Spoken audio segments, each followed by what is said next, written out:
아멘. 구주 예수 나셨네. 아름다운 찬양 우리 하나님 앞에 올려드리고 우리 앞에 성가대의 성탄의 기쁨과 은혜가 날마다 함께 하실 수 있기를 바랍니다. 자, 우리 옆에 계신 분들하고 인사하겠습니다. 메리 크리스마스. 한 번 더 합니다. 기쁜 성탄입니다.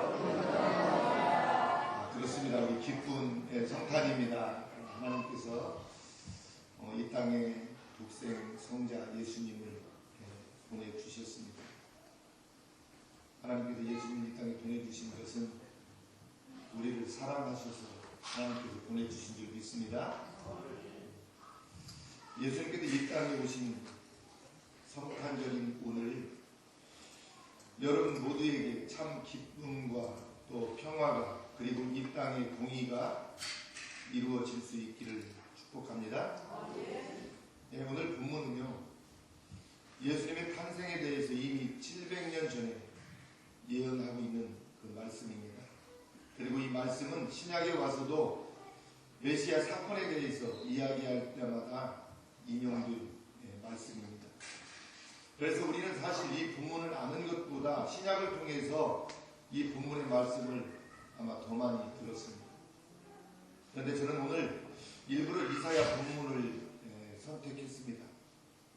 신약에서 인용하고 있는 구절들은 주로 6절 말씀이기 때문에 우리가 성탄만 되면 그 6절 말씀과 연결된 말씀만 많이 보는데요. 7절을 좀 우리는 보아야 됩니다. 잘 아시다시피 6절에서는 한 아기를 우리에게 주실 것인데 그 아들의 어깨에는 정사가 매였고 그 이름은 기묘자 모사 전능하신 하나님 영존하시는 아버지 평강의 왕이라는 내용입니다. 그런데요, 오늘 본문 7절은요 6절에서 말씀한 그 왕이 이 땅에 오셔서 무엇을 하시는가에 대해서 말씀하고 있습니다. 그러니 우리는 그가 오시는 것도 반갑고 또 즐거운 일이지만 그가 하신 일이 무엇인지에 대해서 우리가 더 관심을 가져야 됩니다. 6절에서 왕이 오셨다는 것을 이야기하니 당연히 7절에서는 그 왕이 당신의 나라를 다스리시는 것에 대해서 이야기하고 있습니다. 그런데 이 왕은 그 나라를 정의와 공의로 다스리신다고 오늘 본문은 말하고 있습니다. 세상 나라는 어떤 왕권이 세워지더라도 또는 어떤 정권이 이렇게 세워지더라도 애석하게도 정의와 어떤 공의를 이루지 못했습니다. 만약 정의와 공의를 이룬 왕권이나 정권이 있었다면 무너지지 않아야 되잖아요. 지금까지 계속 이어져 와야 되는데 그 어떤 왕권도 또 정권도 영원히 이어지지 않았습니다. 여러분, 그 이유는요, 정의와 공의 위에 서지 못했기 때문입니다. 예수님은 이 땅에 왕으로서 오셨습니다. 그리고 완벽하게 정의와 공의를 우리 예수님은 이루셨습니다. 그의 나라는 지금도 영원하기 때문입니다. 그리고 그의 나라는 영원토록 계속해서 영원할 것입니다. 오늘 7절에서 말씀하시는 이 정의와 공의는요, 완벽하게 이루어져 지금까지 그리고 영원토록 이어져 나갈 줄 믿습니다. 여러분, 우리는 성도입니다. 성도라는 말은 거룩한 하나님의 백성이라는 말입니다.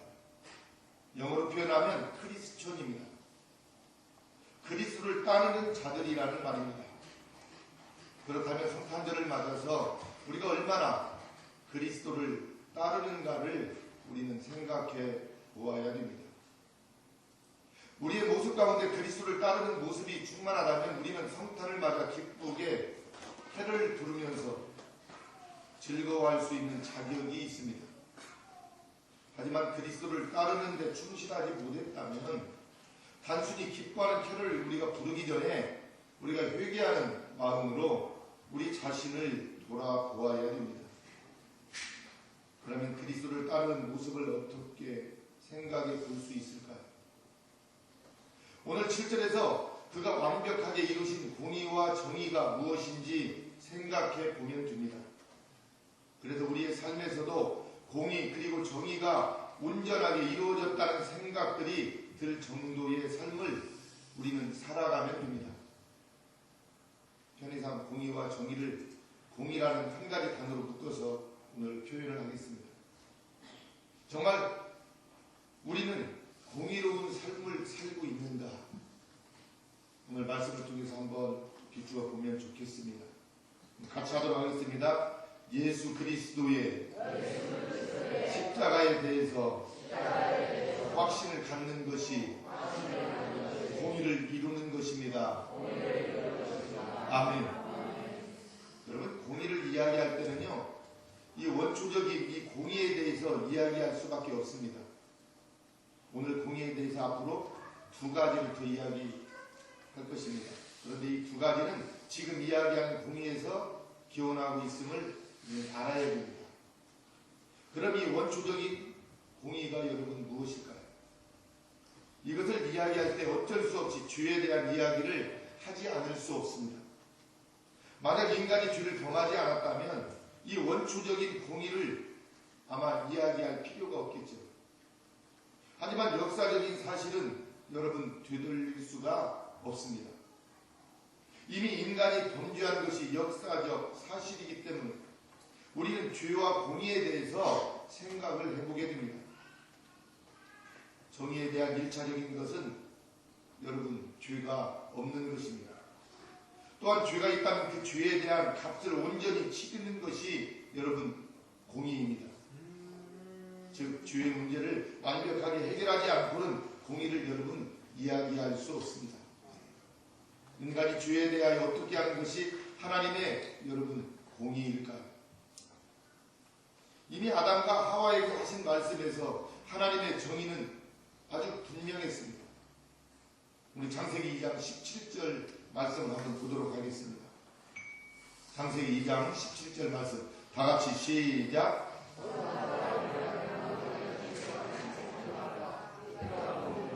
정령 죽으리라 하시니라. 아멘. 여러분, 너희가 선악을 알게 하는 나무를 따먹을 경우 정령 죽으리라 하나님 말씀하셨습니다. 여러분, 여기 범죄에 대한 형벌은 여러분 죽음밖에 없습니다. 죄를 지으면 반드시 죽습니다. 여러분, 이 죽음은요 단순히 육체의 생명이 끊어지는 것을 여기서 말하고 있지 않습니다. 육체의 죽음은 성경에서 말하는 죽음을 보여주는 그림자일 뿐입니다.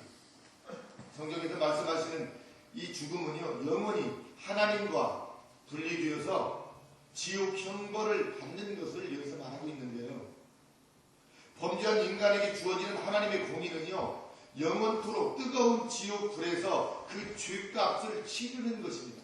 그게 공의입니다. 따라서 여러분, 이 공의는 굉장히 엄중한 것입니다. 이 엄중함을 제대로 이해하지 못하면 우리는 복음과 믿음에 대해서 알지 못한 것입니다.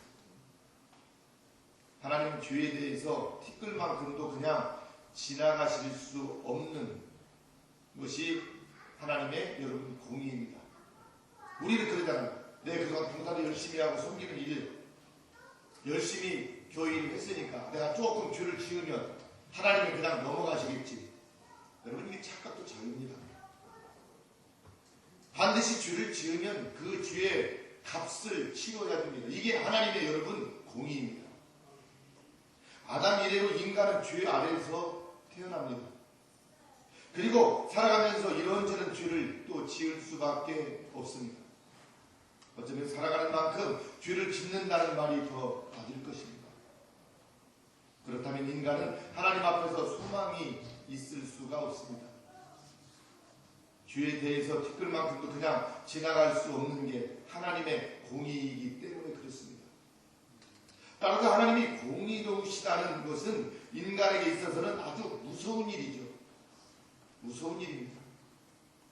그래서 우리는 인간 중에 누가 이 하나님의 공의를 만족시킬 자가 있느냐고 질문하게 됩니다. 아무리 깨끗한 삶을 살았다 하더라도 그것은 인간들끼리 하는 말일 수밖에 없습니다. 하나님 앞에서는 깨끗한 자가 있을 수 없습니다. 의인은 없나니 하나도 없다라고 성경은 그래서 말하고 있습니다. 인간 인간이라면 어느 누구도 인류의 죄값은커녕 자신의 죄값도 해결할 수 없다는 게 인간이 가진 여러분 비극입니다. 비극 중에 비극입니다. 죄의 값을 우리 인간은 어떠한 것으로도 치를 수가 없다는 것입니다. 만약 하나님의 공의가 허술한 공의였다면 아마 그런 일이 가능할 것입니다. 하지만 완벽하신 하나님 앞에서 하나님의 공의는 완벽합니다.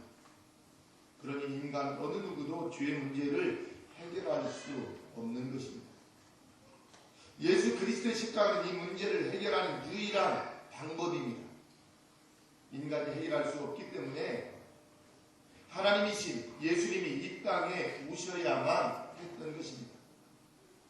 하나님이신 예수님은 죄가 없으신 분이십니다.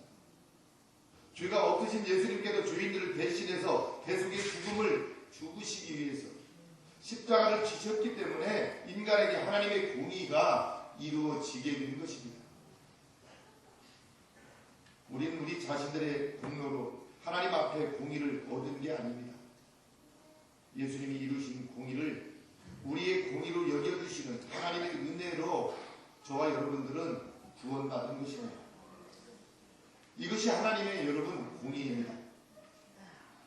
하나님께서는 십자가에서 우리 모두의 죄값을 다 물으셨습니다. 예수님께서 십자가에서 그래서 다 이루었다라고 하신 말씀은 바로 이것을 의미하고 있습니다. 요한복음 19장 30절 말씀입니다. 한번 보도록 하겠습니다. 우리 주님께서 하신 말씀인데 십자가 지시고 요한복음 19장 30절 말씀 다같이 시작. 예수께서 포도주를 받으시고 가라사대 다 이루었다 하시고 머리를 숙이시고 영원히 돌아가십니다. 아멘.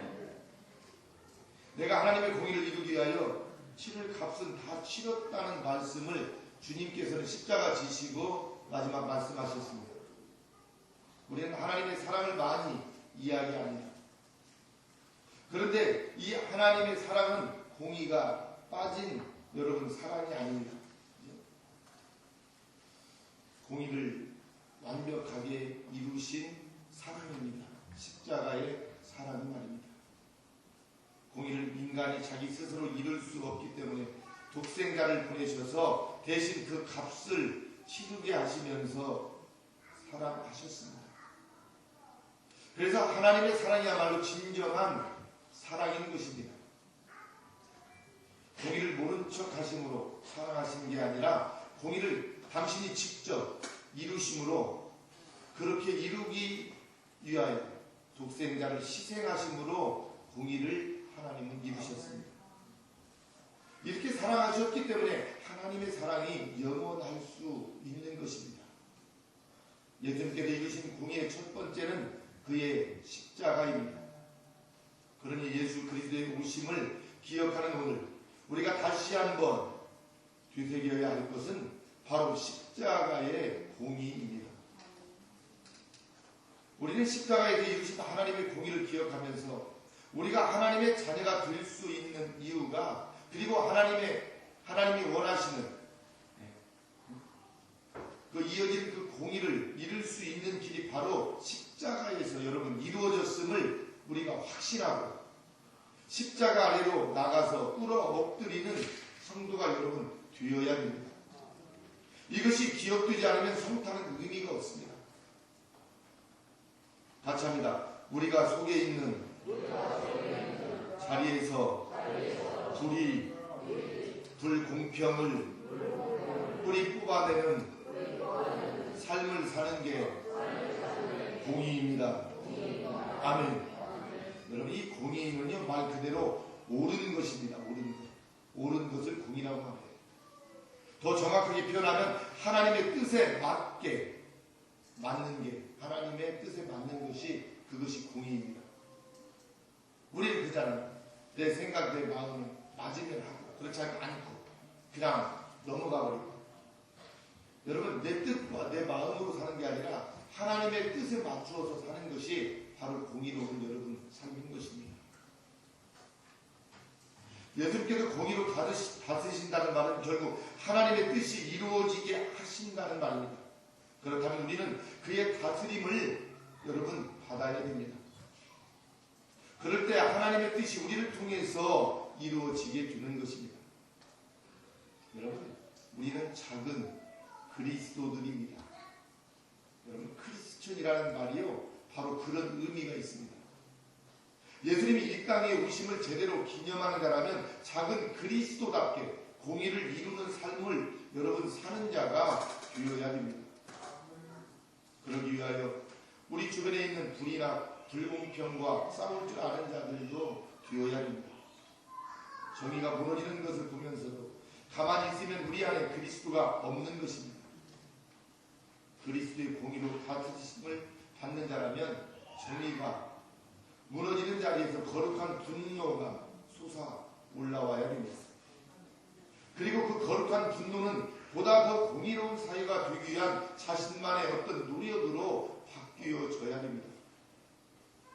공의를 이야기하는 사람은 결국 사유를 이야기할 수밖에 없습니다. 예수님에 대해서 이야기를 하면서 사유에 대한 관심을 갖지 않는 것은 잘못된 신앙입니다. 공의를 유명하는 것이기 때문에 그렇습니다. 보통 사유에 대한 관심을 가지면 많은 사람들은 정치적인 것이라고 꺼리낍니다. 여러분, 종교는 정치적인 부분에 관여해서는 안 된다는 이야기도 많이 사람들은 합니다. 정교 분리라는 것은요, 교회가 권력을 가져서는 안 된다는 것을 이야기하는 것이지 사유에 대한 관심을 갖지 말라는 의미는 아니잖아요. 오히려 사유에서 일어나는 여러 부조리에 대해서 교회는 자꾸 말을 해야 됩니다. 그리고 성도들은 그 말을 이어받아야 되고요. 말만 하는 게 아니라 정말 자신들 자체 내에서부터 변화를 일으켜야 됩니다. 그리고 정의로운 삶을 살아야 되는 것입니다. 저는 오늘 성탄절을 맞이해서 우리가 공의에 대해서 얼마나 생각해 보았는가 반성하게 됩니다. 여러분, 종교개혁이 일어나는 시대에 사회개혁 운동이 함께 일어났습니다. 그럴 수밖에 없는 것이 그리스도의 공의를 제대로 이해하면 사회 변화에 대해서도 이야기하지 않을 수 없기 때문입니다. 우리는 거창하게 사회개혁이라는 말까지 할 필요는 없습니다. 그러나 사회에서 일어나는 일들에 대해서 관심은 우리가 가져야 됩니다. 그리고 무언가 불의한 일이 일어난다면 그 일에 대해서 우리가 가슴 아파하고 기도하고 또 바꾸려는 노력을 우리는 해야 됩니다. 그래서 하나님의 뜻이 우리 가운데서 이루어지게 해야 된다는 말입니다. 오늘 성탄절은 공의로 다스리시는 예수님이 태어나신 날입니다. 나는 얼마나 공의를 이루기 위하여 불의한 일을, 불공평한 일을, 또 부정한 일을 거부하였는가 생각해 보아야 됩니다. 우리 가운데서 이런 일이 일어났다면 그 자리에서 주님이 얼마나 아파하셨을까요? 주님이 얼마나 안타까워하셨을까요?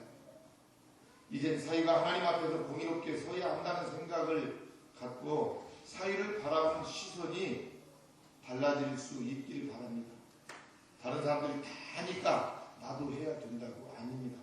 그건 공의가 아닙니다. 같이 합니다. 가난한 자들과 함께하는 것이 공의입니다. 아멘이죠? 여러분, 재미있는 것은 예수님은 가난한 목수의 아들로 이 땅에 오셨다는 것입니다.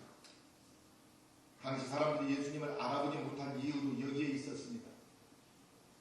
왕으로 오시는 분이시기 때문에 모두들 왕궁에서 태어나실 줄 알았습니다. 예수님. 그런데 아니었습니다.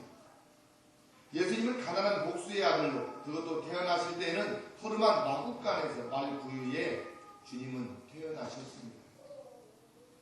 주님의 탄생은 그 자체로 하나의 메시지입니다.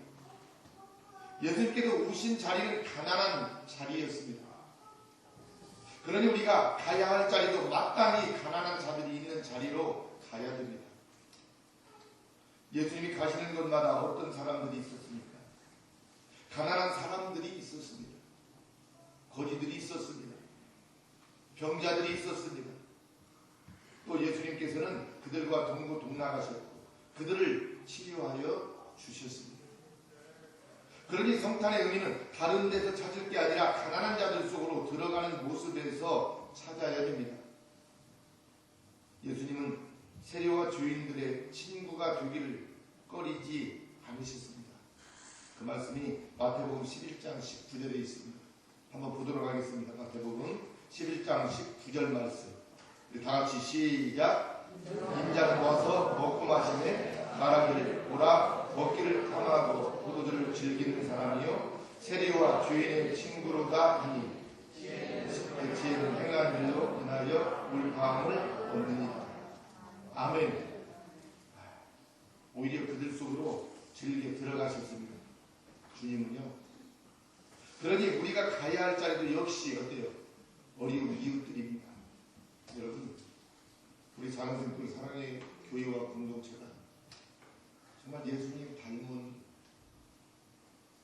그런 성품과 마음을 가진 사람들이 모여서 서로 섬겨드리고 서로 나누고 또 우리 이웃들도 조금씩 힘이 닿는 대로 우리가 돌아보면서 여러분 살고 있습니다.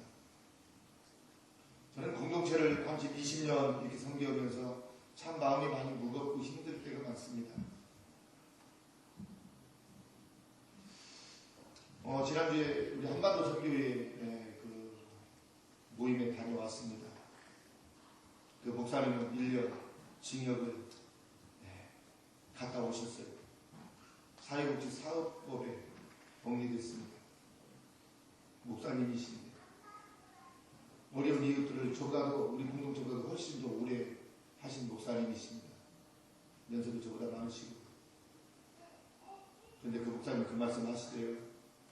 한반도 선교회 대표에서 제가 갔다 왔기 때문에 앞으로는 그런 일 없을 것입니다. 어려운 이웃들, 그 경상남도에서 어려운 사람들, 정부에서 공무원들이 많이 데려다 주었습니다. 목사님 좋은 일 한다고. 또 진주 교도소에 매주 가서 재소자들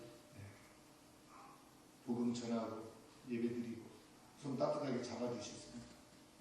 재소자들이 나오면 갈 데 없다고. 그래서 목사님한테 찾아와서 재워주면 목사님 집 다 털어가지고 밤새 도망가고 그래도 그 일을 계속 해왔습니다. 그래서 진주 교도소를 가면 교도소장이 직접 나와서 인사를 할 만큼 그 목사님 참 훌륭하신 목사님이셨습니다.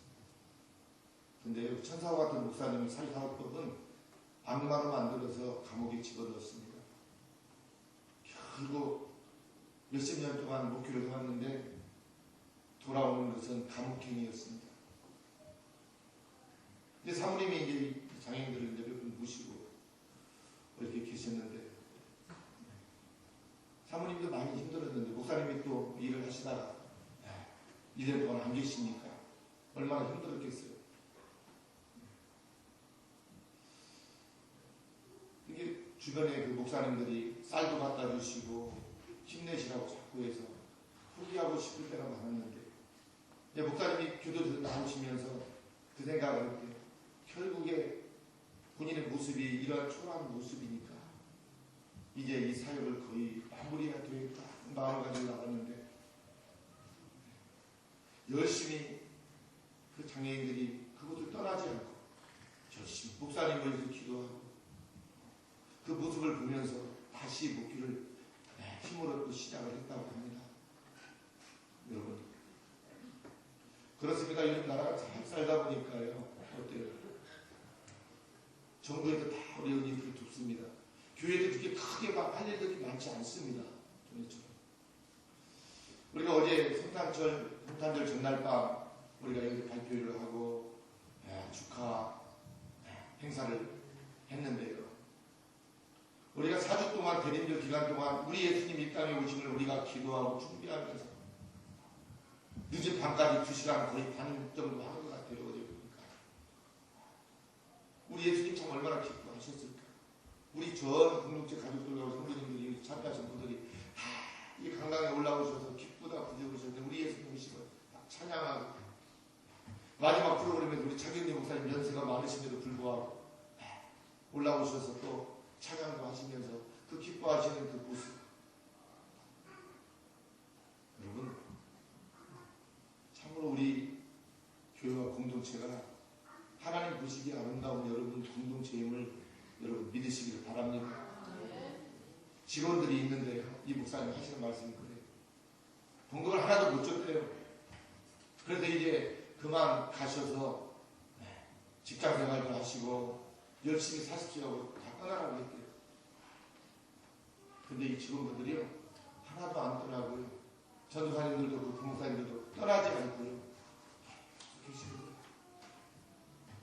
이 목사님은 아무것도 줄 것이 없는데 이미 그 건물도 다 종료로 다 넘어가 버렸고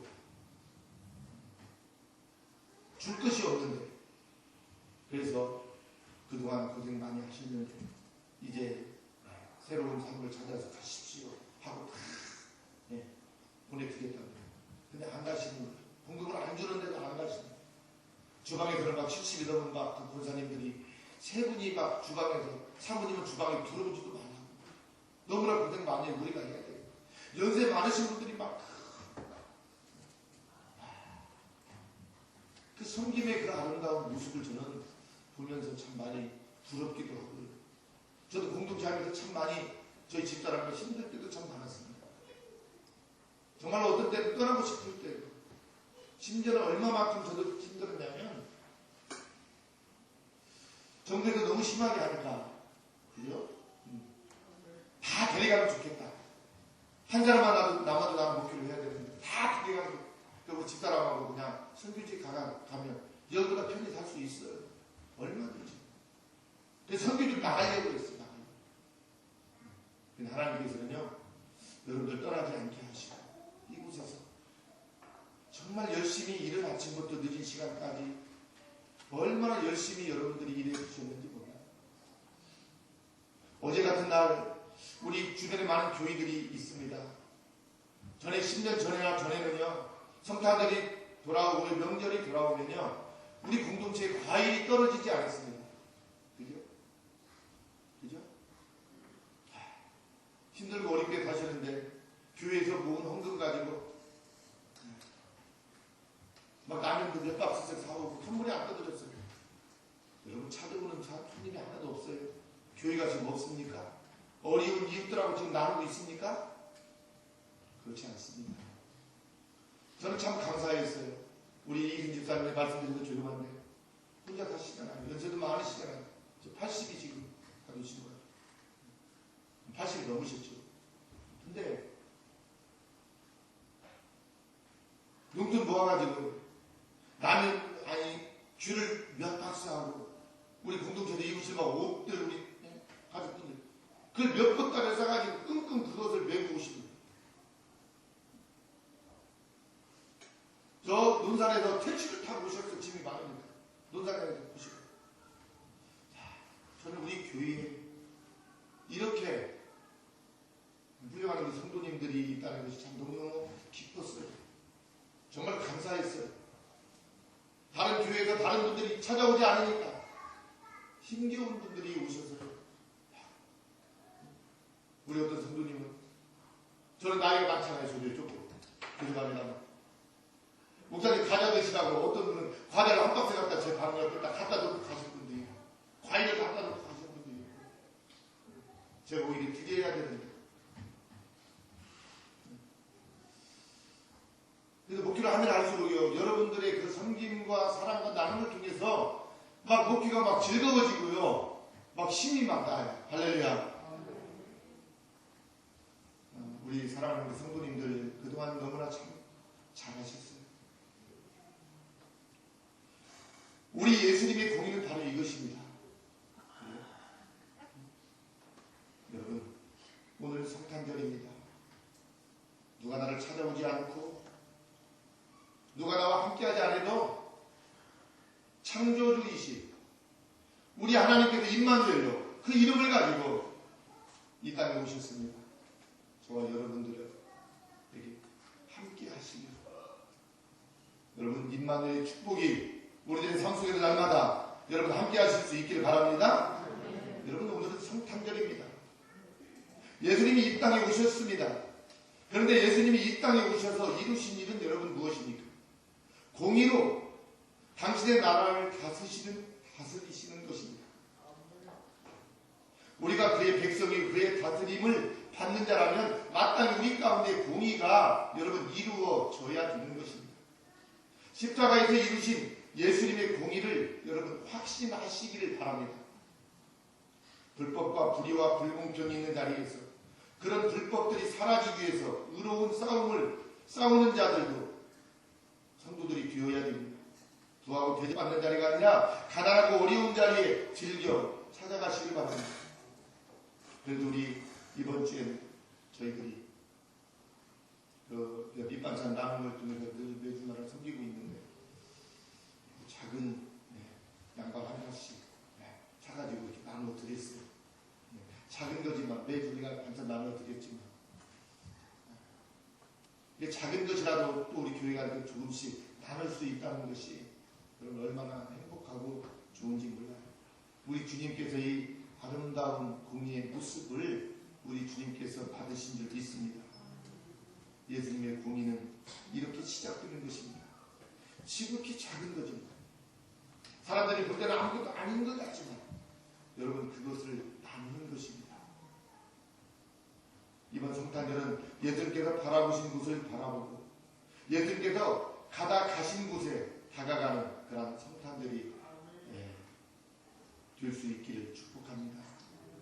다시 한번 오늘 성탄을 우리가 기뻐하면서 이 땅에 아기 예수로 낮은 곳으로 오신 그 예수님의 그 모습을 우리가 잘 이어받아서 모두 이 땅에 살아가는 동안에 정말 나도 불편하고 힘들고 어려운 그런 삶이지만 나보다 힘겹고 어려운 이웃들을 조금씩 돌아보면서 나누면서 또 우리 교회가 그러한 우리 하나님의 공의를 하나님 이 땅에 실현하는 그러한 삶이 될 수 있도록 주의 이름으로 축원합니다. 우리 한번 기도하겠습니다. 기도합니다. 하나님 저희들에게 성탄을 주셔서 주님 감사합니다. 우리 예수님이 이 땅에 오셨습니다. 죄를 해결해 주시려고 오셨습니다. 그리고 하나님의 나라를 주시려고 오셨습니다. 가난하고 힘없고 약한 자들, 저들과 우리 주님은 함께 하시려고 가장 낮은 자리로 오셨습니다. 그리고 우리 주님 만나주셨습니다. 나도 이 땅에 살아가면서 우리 주님 닮은 그런 믿음으로 주님 살겠습니다. 하나님의 공의를 하나님이 실현하는 그러한 삶의 성도로 하나님 자랄 수 있도록 하나님이 나를 도와주시고 나와 함께하여 주옵소서. 우리 이 시간 다같이 주여 삼창하고 기도하겠습니다. 주여 주여 주여. 주님을 사랑합니다. 주님을 찬양합니다. 우리 예수님은 그리스도이십니다. 살아계신 하나님의 아들이십니다. 오늘 귀한 성탄절 저희들에게 주심을 하나님 감사드립니다. 하나님의 4주 동안 대림절 기간 동안 우리 주님 이 땅에 오시는 우리가 기뻐하며 기도하며 아버지 하나님을 준비하게 하여 주셔서 오늘 기쁜 성탄을 우리 하나님의 은혜 속에서 우리 하나님 맞게 하여 주시오니 우리 하나님 감사합니다. 이 땅에 우리 하나님의 공의가 우리 하나님 예수 그리스도 속에서 실현되게 하여 주심을 하나님 감사드립니다.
믿어요 그 약속인가요? 두 번째 곡이요? 마라나타요? 아, 마라나타는 없네요 저희가요. 네.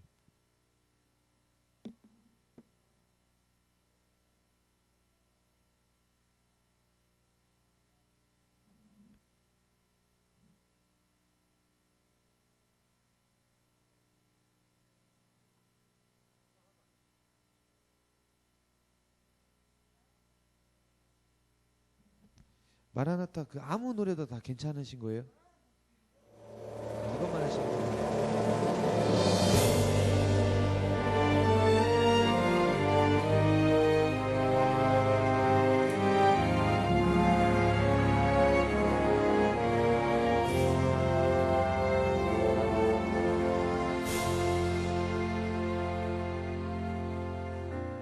마라나타 주 예수여 어서 오시옵소서 땅의 모든